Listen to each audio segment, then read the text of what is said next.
بسم اللہ الرحمن الرحیم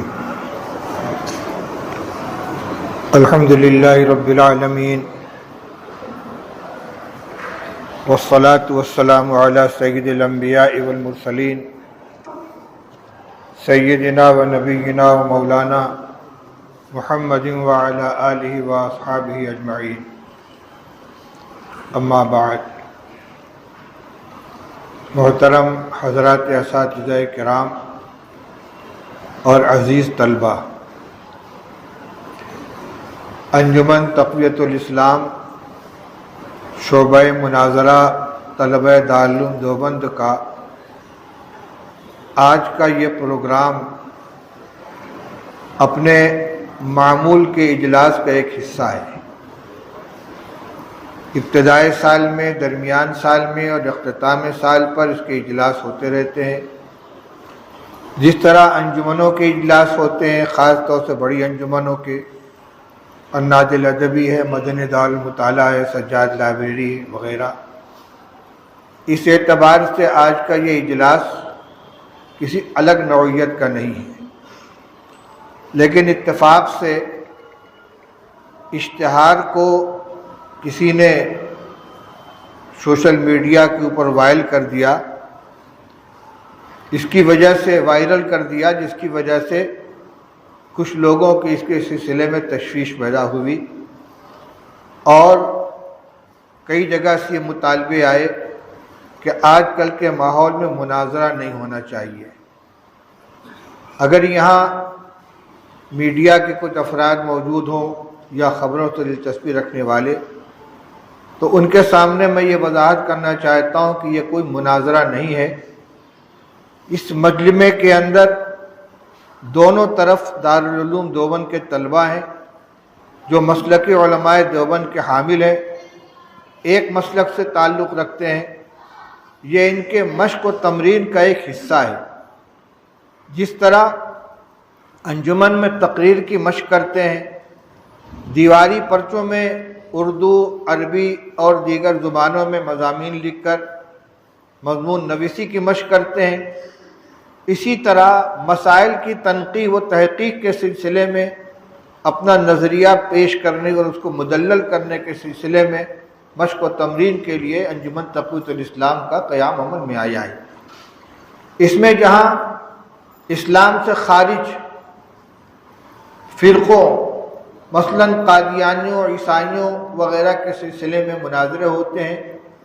وہیں مسلمانوں کے اندر جو فکری انحراف رکھنے والی جماعتیں ہیں اور ان سے ہمارے اکابر کے اختلافات ہیں، ان سے گفتگو کے آداب اور اس کا سلیقہ سکھانے کے لیے بھی مناظرے کی مشق کی جاتی ہے۔ جہاں تک تعلق موجودی جماعت کا، تو ایک تو ہے ملکی مسائل میں ہر ایک کے ساتھ ہمارا تعاون و اشتراک، اس میں کوئی اختلاف نہیں ہے۔ جمعیت علماء ہند ہمارے اکابر کی جماعت ہے، اس کا اپنا ایک منشور ہے اور ایک انداز فکر ہے، انداز عمل ہے، لیکن مسلمانوں کے مشترکہ مسائل جب زیر بحث آتے ہیں تو تمام مسلم جماعتوں سے، مسلک والوں سے اشتراک ہوتا ہے، چاہے وہ جماعت اسلامی ہو، چاہے جمعیت اہل حدیث ہو، چاہے کچھوچا سے تعلق رکھنے والے حضرات ہوں، اور اگر بریلوی مسلک کے بھی معتدل مزاج کچھ لوگ اس میں شرکت کرنا چاہیں تو ان کو بھی شریک کیا جاتا ہے۔ وہ ملکی مسائل ہیں، مسلمانوں کے ملی مسائل ہیں، اس میں کوئی اختلاف نہیں ہوتا، سب شانہ بشانہ کام کرتے ہیں۔ لیکن جہاں تک مسلک اور نظریے کی بات ہے تو ہر ایک اپنے مسلک کے سلسلے میں پختہ ہے اور اس آزاد ہے۔ مودودی صاحب سے ہمارا فکری اختلاف ہے، وہ اپنی جگہ پر قائم ہے، اور ہمیں یہ جاننا ضروری ہے کہ ہمارے اکابر نے ان سے علیحدگی کیوں رکھی ہے، دوری کیوں بنائے رکھی ہے، ہمارے خیال میں ان کے خیال میں کیا فرق ہے۔ حضرت مولانا سید حسین احمد صاحب مدنی رحمۃ اللہ علیہ دارالعلوم دیوبند کے شیخ الحدیث اسد مدرس، شیخ الہند رحمۃ اللہ علیہ کے شاگرد، مجاہد آزادی، ان کو کیا پڑی تھی کہ وہ مودودی صاحب کے دستور اور اصول کو سامنے رکھ کر انہوں نے اس کے بارے میں سوالات قائم کیے اور گفتگو قائم کی۔ آپ کو معلوم ہونا چاہیے کہ مودودی صاحب کی سب سے پہلے گرفت کرنے والے مولانا حسین احمد صاحب مدنی رحمۃ اللہ علیہ۔ جب جماعت اسلامی کا دستور شائع ہوا، اس کی دفعہ 6 کے اندر یہ دفعہ موجود تھی کہ کسی کی ذہنی غلامی میں مبتلا نہ ہو، ہر ایک کو اللہ اور اس کے رسول کے دیے ہوئے معیار پر پرکھے۔ حضرت مدنی رحمۃ اللہ علیہ کان کھڑا ہو گیا، انہوں نے سوال اٹھایا کہ کیا صحابہ کرام رضی اللہ تعالیٰ عنہ کو بھی ہم اسی طرح پرکھیں گے، ان کے بارے میں بھی جانچ پڑتال کریں گے، ان کی بھی تنقیح کریں گے، یا وہ ہماری تنقید سے بالا تر ہیں؟ تو اس کا یہ جواب ملا کہ نہیں، وہ تنقید سے بالا تر نہیں ہے، ان کے اوپر بھی اسی طرح تنقید کی جائے گی۔ چنانچہ آگے کا پورا عمل اسی کے مطابق رہا، کسی کو چھوڑا نہیں گیا۔ یہ بنیادی اختلاف شروع ہوا ہے یہاں سے، اور پھر تفصیلات کے اندر جائیں تو دین کی پوری تعبیر کو مودودی صاحب نے اپنے انداز سے بدل ڈالا۔ رب کا کیا معنی ہے، الہ کا کیا معنی ہے، دین کا کیا معنی ہے، عبادات کے اغراض و مقاصد کیا ہیں، نماز کس لیے پڑھی جاتی ہے، روزہ کس لیے رکھا جاتا ہے،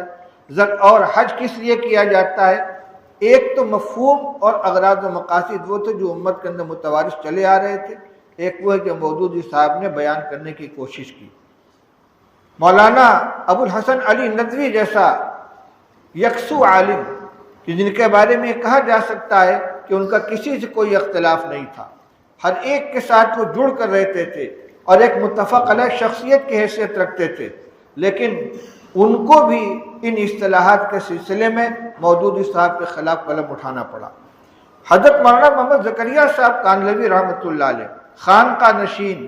محدث جلیل، خالص درس و تدریس سے تعلق رکھنے والے، یعنی اس زمانے میں جب ہندوستان کے اندر لیگ اور کانگریس کا شدید اختلاف چل رہا تھا، ایک طرف حضرت مولانا اشرف علی صاحب تھانوی رحمۃ اللہ علیہ اور ان کے تلامذہ اور ان کے متوسلین جو دیانتاً یہ سمجھتے تھے کہ لیگ کے ساتھ وابستگی مسلمانوں کے حق میں مفید ہے، ایک طرف حضرت مولانا حسین احمد صاحب مدنی اور حضرت شیخ الہند رحمۃ اللہ علیہ کے دیگر تلامذہ جو یہ سمجھتے تھے کہ غیر مسلم برادران وطن کے ساتھ اشتراک کر کے ہمیں آزادی کی لڑائی لڑنی چاہیے، وہ دیانتاً مسلمانوں کے حق میں اس کو بہتر سمجھتے تھے۔ دونوں اپنے اپنے نظریے کے اوپر جمے ہوئے تھے اور بہت شدید اختلاف پیدا ہو گیا تھا۔ اس زمانے میں بھی مولانا محمد زکریا صاحب رحمۃ اللہ علیہ کا جو طرز عمل تھا، دونوں کے ساتھ یکساں تعلقات تھے، کوئی یہ نہیں کہہ سکتا تھا کہ ان کے ساتھ ہیں یا ان کے ساتھ ہیں۔ کسی سلسلے میں انہوں نے کبھی کوئی چیز نہیں لکھی، لیکن مودودی صاحب کے سلسلے میں ان کو قلم اٹھانا پڑا۔ مولانا محمد یوسف بنوری رحمۃ اللہ علیہ، علامہ انور شاہ کشمیری رحمۃ اللہ علیہ کے شاگرد، خالص درسگاہی آدمی، ان کو ان کے خلاف قلم اٹھانا پڑا۔ اور جب مودودی صاحب کی تحریک شروع ہوئی ہے تو ان کے قلم کا جادو اتنا سر چڑھ کر بولا کہ بڑے بڑے چوٹی کے علماء ان کے ہمنوا ہو گئے، جن میں مولانا ابو الحسن علی میاں ندوی ہیں، مولانا منظور نعمانی ہیں، مولانا عبد الرحیم اشرف ہیں، اور اسی طریقے سے بڑے بڑے علماء تھے۔ لیکن جب قریب گئے ہیں اور جماعت کے نظریات کو اور مودودی صاحب کے نظریات کو، ان کے عمل کو دیکھا تو ایک ایک کر کے چھٹتے ہوئے سب کے سب الگ ہو گئے،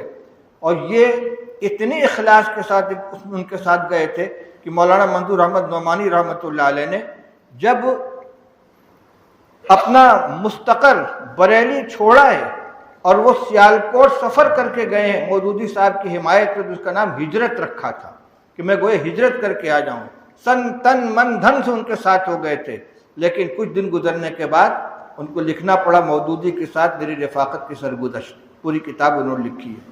یہ چیزیں ہمارے طلباء کے سامنے آنی چاہیے، ان کے علم میں رہنی چاہیے، اور اس وجہ سے خاص طور سے رہنی چاہیے کہ خاموشی اختیار کرنے کا اثر یہ ہوا ہے کہ آج دارالعلوم دیوبند کے احاطے میں مودودیت سے متاثر ہونے طلباء کی ایک بڑی تعداد پیدا ہو گئی ہے، اور تنبیہ اور ہدایت کے باوجود وہ اپنی سرگرمیوں کے اندر ملوث ہیں اور اس کے اندر سرگرم ہیں۔ یہ بہت خطرناک چیز ہے، اس لیے حقیقت ہر ایک کے سامنے واضح ہونی چاہیے۔